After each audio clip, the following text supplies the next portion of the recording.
check it out, you got me mesmerized. With the black hair and your fat ass thigh.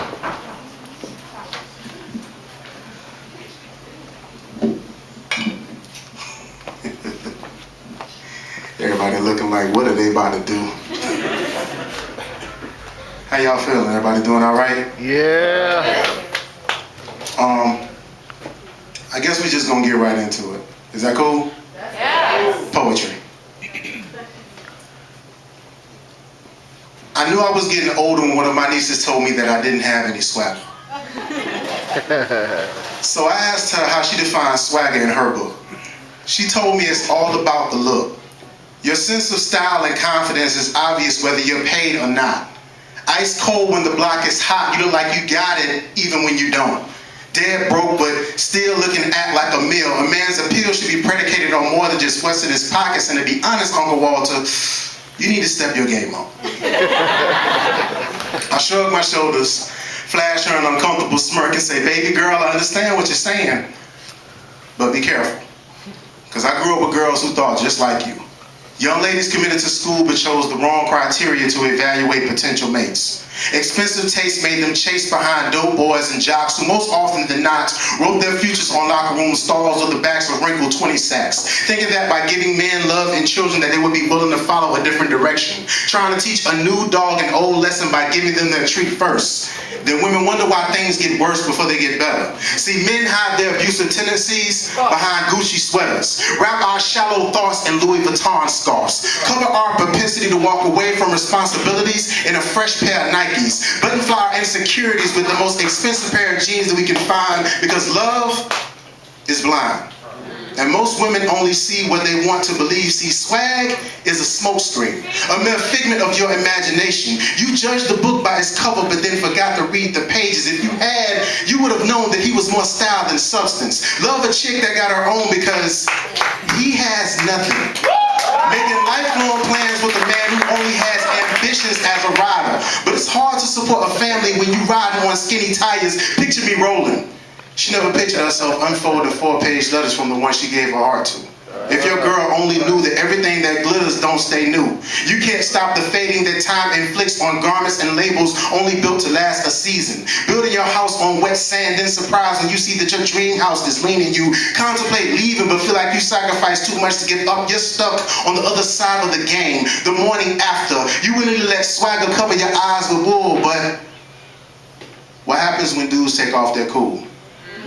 What does he do for you? Where is he trying to go in life? What's his relationship with his mother like? Does he believe in Christ? See, if you ever want to know where a man's heart lies, when you ask him a question, close your eyes. Listen for soul ties that unite with the future that you're trying to reach, because out of the abundance of the heart, the mouth speaks. And if your values don't agree, then matching cars and tattoos don't matter. See, my swagger has never been defined by designs and price tags. I never spit game when I tried to holler, because I saw the beauty of my tomorrows when I was 13. Told myself that if a girl didn't want to get with me, then that was her loss. Now I'm a boss wearing a blue and white collar. Dedicated poet, husband, and father, but I fall to more than you ever know. Stumble more often than you see, but I survive by relying on the God in me. Try not to ever let my needs come before my family, so if you see me in a wrinkled shirt, I'm probably late for work because I'm teaching my 3-year-old how to brush her teeth or fixing my wife's lunch so she can have something to eat. Sometimes I can't get a haircut for 3 weeks because my 7-year-old had a class project that unexpectedly cut into my budget, so I gotta wait. Swag is the arrogant younger brother of faith. The prodigal son making his inheritance reign in Babylon for show, but eventually, we all get old. And our children need more than name brand clothes and an attitude to survive the storms of life. So I told my niece, yeah, you're probably right. I don't have any swagger. And as much as I wanted to be mad at her, I just couldn't bring myself to get angry. She's aiming for someone that has a complete package, and ain't nothing wrong with that. I just hope that instead of admiring the book's cover, that she takes the time to read it from front to back.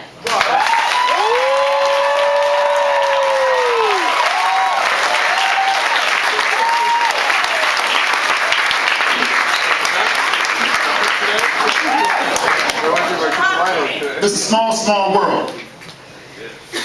And with over 400 million users, www.facebook.com makes the world a whole lot smaller for damn near everybody.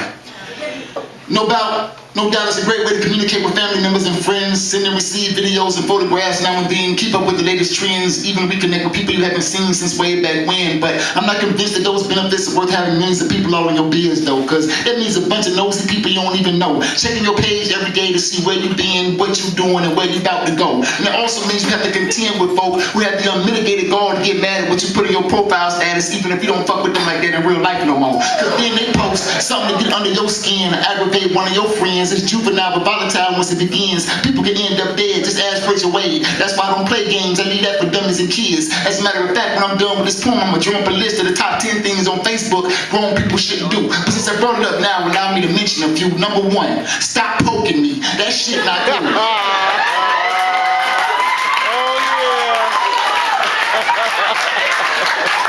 Every time you poke me, it make me want to block you. Number 2, I don't mean no harm, but I don't know a grown person that gives a fuck about your frontier, your mafia, or your farm. And listen here, let me be clear. If you want to get me a drink, go to the bar and buy me a beer. Get some whiskey and sip it with me. All this sending drinks back and forth online just silly. And last but not least, number 3, stop sending me pointless IMs, please. By all means, if you got something to say, speak your piece. But if you just stopping by to say hi, invest your time in something else besides interrupting me. I digress. Just had to get off my chest. Facebook used to be mad cool, but now some people on Facebook get me mad stressed. Like all these part-time promoters trying to promote. Sitting on their 9 to 5, sending me 9 to 5 invitations to some event 95 miles away from my front door that's gonna compel me to go. All these pirates that hook up with you just to hijack your friends. The pets that request you, and when you reject them, they request you again. Them people that post them little tiny ass pics. If they ain't 500 by 720 pixels, why even bother to post that shit?